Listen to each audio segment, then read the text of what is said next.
আপনাদের সবাইকে নতুন বছরের শুভেচ্ছা 2026। আজকে আমরা বানাচ্ছি রসমালাই। চলে আসুন, দেখা যাক কি করতে হবে। নমস্কার বন্ধুরা, আবার আজকে একটা নতুন রেসিপি নিয়ে চলে এলাম। আজকে করছি বাড়িতেই রসমালাই। তার জন্য এই যে একটা ভাগে এমনি দুধ নিয়েছি ছানা কাটানোর জন্য, আর এই ভাগটা নিয়ে নিয়েছি মানে দুধটাকে ফুটিয়ে রস বানিয়ে নেবো। এর মধ্যে রসগোল্লাগুলো ছাড়বো। এই যে বন্ধুরা, আমি এইটায় বসিয়ে দিয়েছি ছানা কাটানোর জন্য দুধটা, আর এইটার মধ্যে দুধটা ফুটছে। দুধটাকে গাঢ় করব। এটাকে একদম গাঢ় করতে দিয়ে দিয়েছি, হালকা আছে।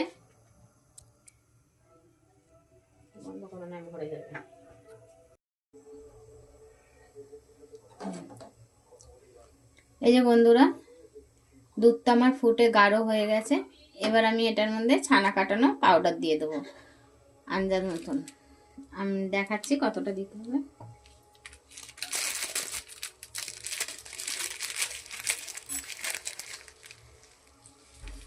এই যে আমার এখানে 2.5 কিলো দুধ আছে, 2 ভাগে ভাগ করা ছিল।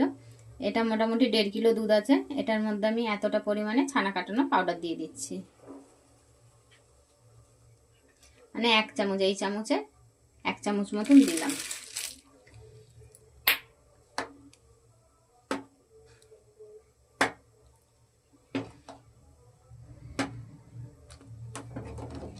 পাউডারটা একটু বেশি দিলে ভালো ছানাটা কাটবে। এই দেখুন কত সুন্দর ছানাটা কেটে গেছে। এই দেখুন,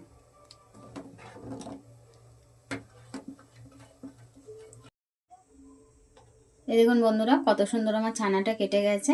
আর এটা আমি গরুর দুধের করছি। দেখুন খুব ভালো হয়। আপনারাও বাড়িতে একবার এইভাবে করে খেয়ে দেখবেন, খুব সুন্দর খেতে লাগে, ঘরের তৈরি। আর ছানার পাউডার দোকানেই পাওয়া যায়, ছানা কাটানো পাউডার বললেই দিয়ে দেবে। আর রেসিপিটা ভালো লাগলে প্লিজ চ্যানেলটাকে সাবস্ক্রাইব করে শেয়ার করবেন, আর পাশে থাকবেন, অনেক ভালোবাসা দেবেন। এবার আমি এইটাকে একটা কাপড়ে ছেঁকে নেব, যাতে একটুকু জল না থাকে। 10 মিনিট রেখে দেবো। এই যে আপনাদের কাছে যেমন রকম কাপড় থাকবে ওরকমই দিয়ে দেবেন। আর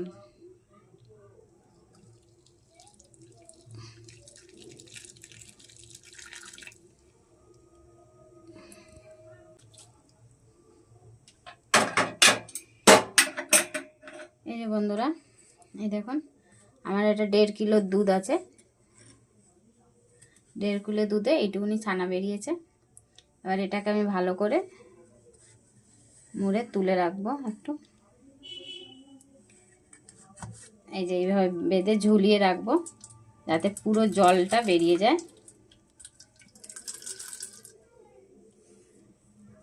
এই যে এইভাবে ঘুরিয়ে ঘুরিয়ে।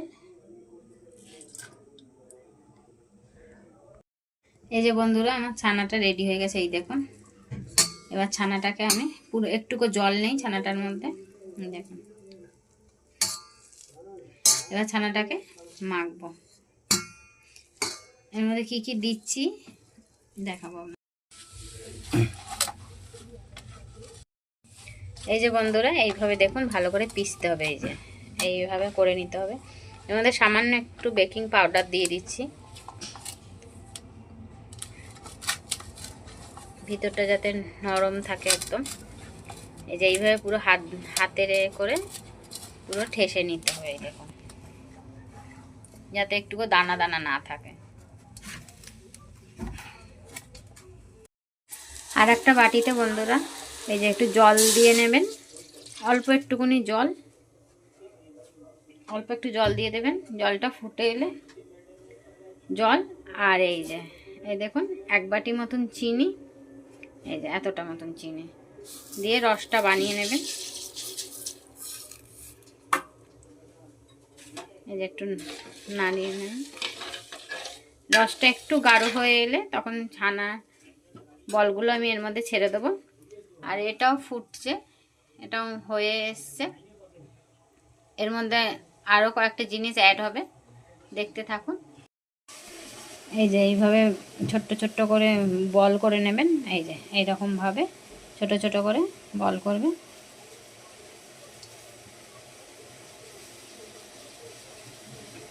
এই ছানাটা দেখুন কত সুন্দর মাখা হয়েছে। ছোট হয়ে গেল ওটা। এই যে সাইজটা দেখো কতটা নিচ্ছ একটু দেখি। হ্যাঁ, এই যে এতটুকু করলে এভাবে হাতের তালুতে এমনি সব কটা বল করে নেবেন। এই যে বন্ধুরা, রসটা আমার ফুটে এসে চিনির রসটা, আর এই যে দেখুন বলগুলো আমার তৈরি হয়ে গেছে।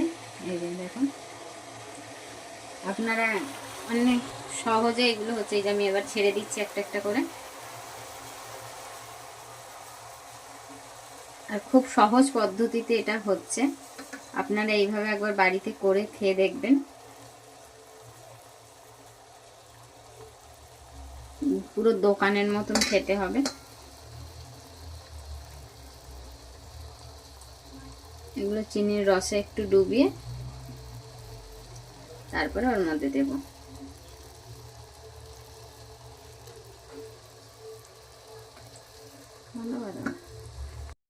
এই যে বন্ধুরা, দুধটা আমার অনেকটা কমে মালাই মতন হয়ে গেছে। এর মধ্যে এবার আমি দিয়ে দিচ্ছি একটু আমুল দুধের পাউডার।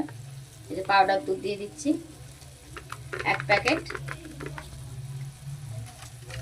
তারপর দিচ্ছি এই যে এলাচ। এই যে এলাচটা দিয়ে দিলাম। তারপর দেব সামান্য একটু কেশর। এই যে সামান্য একটু কেশর দিয়ে দিচ্ছি, এতে খুব সুন্দর কালার আছে। আপনারাও এই কেশর সব মুদিখানা দোকানেই পেয়ে যাবেন।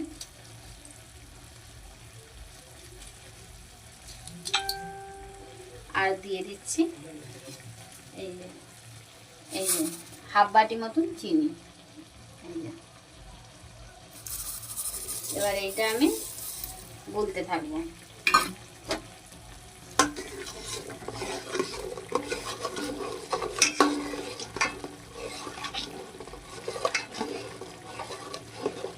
এটা পুরো ক্ষীর হয়ে যাবে জিনিসটা, দুধটা গুলে পুরো ক্ষীর হয়ে যাবে। তারপরে আমি এগুলোকে ছেড়ে দেবো। দেখুন কত সুন্দর হয়েছে। এই দেখুন, রসে দিয়েছি, রসগোল্লাগুলো কত সুন্দর ফুলে ফুলে এসছে। তারপর ওর মধ্যে ছেড়ে দেবো। এই দেখুন বন্ধুরা, এটা পুরো গাঢ় হয়ে ক্ষীর হয়ে গেছে দুধটা। এবার আমি একটা একটা করে রসগোল্লাগুলো ছেড়ে দেবো।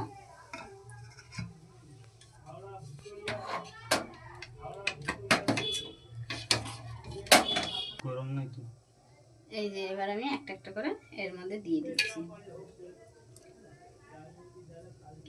এই দেখুন কত স্পঞ্জি হয়ে গেছে। এই দেখুন,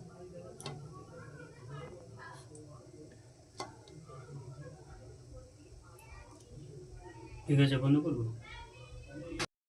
দেখুন বন্ধুরা, কত সুন্দর হয়েছে আমাদের রসমালাই।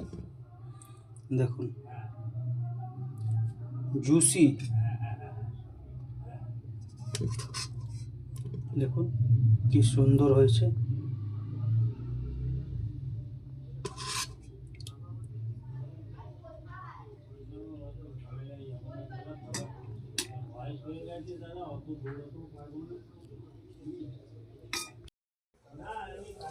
এই যে বন্ধুরা দেখুন কত সুন্দর দেখতে হয়েছে। এই দেখুন, দেখছেন কত সুন্দর দেখতে হয়েছে।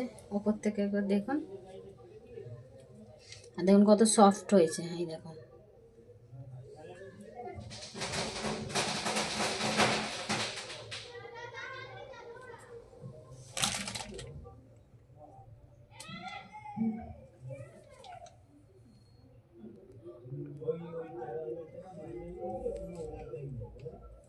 আপনারাও এইভাবে বাড়িতে একবার করে খাবেন।